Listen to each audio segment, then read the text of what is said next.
안녕하세요. 네, 반려동물의 상식을 쉽고 간단하게 알려드리는 우리 동네 수의사 이동현입니다. 요즘 고령화 사회가 됐죠. 이제 우리 옛말로 조선 시대에는 우리 지금 나이로 아저씨면 옛날에 할아버지였다. 옛날에는 평균 수명이 남자 40이었다. 이런 얘기 하는데 요즘은 그 몇백 년 전과 비교했을 때 평균 수명이 정말 많이 늘어났습니다. 요즘 제가 듣기로는 그 여성 기준으로는 거의 평균 수명이 이제 한 90세 정도를 볼 수 있는 시대라고 해요. 정말 많이 늘었죠. 그래서 우리 사람만 평균 수명이 늘었느냐? 당연히 아니죠. 여러분들도 잘 아다시피 우리가 키우는 강아지, 고양이 그리고 다른 동물들도 평균 수명이 정말 많이 늘었습니다. 그래서 오늘은 그러면 이제 강아지, 고양이들도 옛날에는 평균 수명이 지금보다 짧았을 건데 얼마나 짧았는지 그리고 어떤 부분들이 영향을 좀 줬는지 이런 부분들에 대해서만 말씀드려보고자 합니다. 그래서 지금부터 한 100년 전, 그러니까 한 1900년대 초반 정도에는 강아지의 평균 수명이 보통 한 5년에서 7년 정도였다고 합니다. 평균 수명이 5년에서 7년 정도면 정말 짧은 거죠. 이제 이때는 왜 이렇게 평균 수명이 짧았느냐라고 하면은 여러 가지의 영향이 있었겠지만 제일 큰 걸로 꼽히는 것 중에 하나가 감염성 질환 혹은 전염병입니다. 지금도 사실은 이 전염성 질환이나 감염병은 좀 되게 치명적일 수 있는 질환으로 분류가 되죠. 실제로 파보바이러스에 감염이 된 게 확인이 됐다라고 하면은 지금도 사유를 꽤 높게 보는 경우가 많습니다. 하지만 지금은 이 백신이라고 하는 게 있습니다.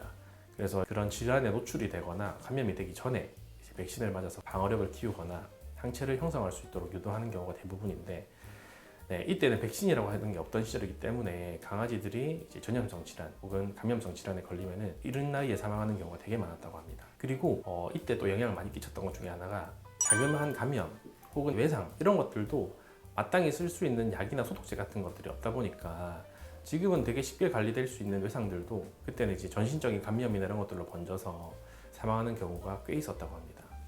그래서 지금부터 100년 전인 1900년도 초반에는 이런 전염병 그리고 감염성 질환, 외상 이런 것들에 의해서 이른 나이에 사망하는 경우가 많았기 때문에 평균 수명이 한 5에서 7세 정도였다고 합니다. 시간이 좀 지나서 지금으로부터 한 4, 50년 전 그러니까 한 1960년대부터 7, 80년대까지 이뤄서는 강아지의 평균 수명이 꽤 늘었습니다.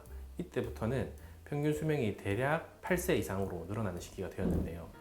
아무래도 이렇게 평균 수명이 가장 늘어나게 된 원인 중에 첫 번째는 앞서서 아까 전에 제가 말씀드렸던 부분이 어느 정도 해결이 되었기 때문이죠. 백신이 어느 정도 정착화가 되고 그리고 이전에는 감염성 질환이나 혹은 몸에 뭔가 감염이 있다, 외상이 생겼다라고 했을 때 약이 많지 않았는데 이제 항생제라고 하는 게 이제 보편화가 되면서 이런 병이 있을 때 혹은 이런 상황일 때는 이런 항생제를 쓰니까 그래도 해결이 잘 되더라 하는 게 생기다 보니까 이때부터 평균 수명이 좀 많이 늘어나게 됐습니다. 그리고 이제 백신과 더불어서 요즘 많이 하고 계시죠. 이제 구충제라고 하는 게 어느 정도 정착화가 돼서 이 구충에 대한 개념도 자리 잡게 되면서 평균 수명이 좀 확실하게 많이 늘어났습니다. 대신에 사람도 그렇지만 의료 기술이 발전하기 전에 주로 사망했던 원인이랑 지금 이제 사람들이 주로 사망하는 원인이 당연히 다르게 되겠죠. 그 원인은 이 평균 수명이 늘어나면서 나이가 든 강아지에서만 주로 보일 수 있는 질환들이 이제 발견이 되기 시작한 거죠. 바로 만성적인 질환이라든지 노견이 들고 올 수 있는 그런 질환들이 발견되면서 지금 오늘날에 보이는 나이가 엄청 많은 강아지는 아직까지는 보기가 좀 힘든 수준이 되었습니다. 그리고 1990년대부터 한 2000년대 이때 이제 수의학에 대한 기술이 많이 발전하는 시기가 돼요.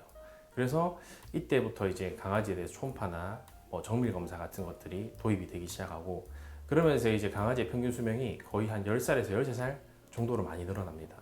그래서 이제 이전에 만성적인 질환들에 대한 접근도 어느 정도 이루어지고 이제 이전에 볼 수 없었던 치료법들 혹은 장비들, 약품들 이런 것들이 개발이 되면서 주로 노견들에 있어서 관리하는 질환 쪽에 대해서 좀 더 포커스가 맞춰지고 평균 수명이 꽤 이제 늘어나는 계기가 됐다고 합니다. 요즘 들어서는 이제 강아지의 평균 수명을 보통 이제 13에서 많게는 16까지 보거든요. 그래서 저희가 보통은 이제 강아지 평균 수명 15살 이 시대에 접어들었다라고 말씀드리는데 요즘은 기술 발전이 하루가 다르게 이루어지다 보니까 이전 해볼 수 없었던 치료들 예를 들면 항암 치료라든지 사료도 요즘도 계속 좋은 것들이 개발이 되고 있지만 20, 30년이랑 비교해서는 완전 말도 안 되게 좋은 사료들이 엄청 많이 나오고 있죠.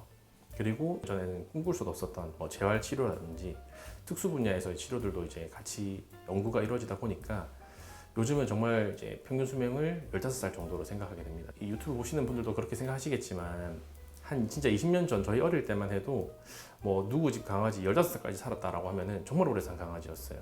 동네에 15살까지 사는 강아지가 별로 없었으니까. 근데 요즘은 15살까지 사는 강아지가 꽤 흔하게 되었습니다. 저희가 진료 보러 오시는 분들도 옛날에는 와 어떻게 15살까지 살았지라고 했지만 요즘은 15살이면은 아 그냥 꽤 노견이 왔구나 정도의 수준에 이제 이르게 되었죠.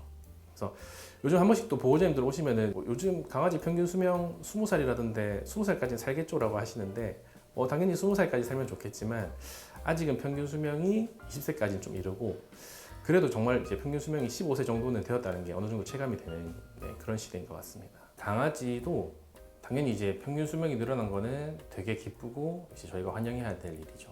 대신에 저는 한 번씩 그런 생각이 들거든요. 이제 이 친구들이 단순히 그냥 오래 사는 것뿐만이 아니라 우리가 그냥 단수 수명이 아닌 건강 수명, 그냥 단순히 늘어서까지 오래 사는 게 아니라 그 시간 사이에 되게 건강하고 행복하게 지내는 게 진정으로 이제 수명이 늘어나는 거에 대해서 기뻐해야 될 일이 아닌가라고 생각이 듭니다. 그래서 단순히 수명이 늘어난 것도 중요하지만 그 나이가 되도록 좀 건강하고 행복하게 지낼 수 있도록 좀 미리 검사도 좀 하고 건강도 좀 챙길 수 있는 그런 계기가 되었으면 좋겠습니다.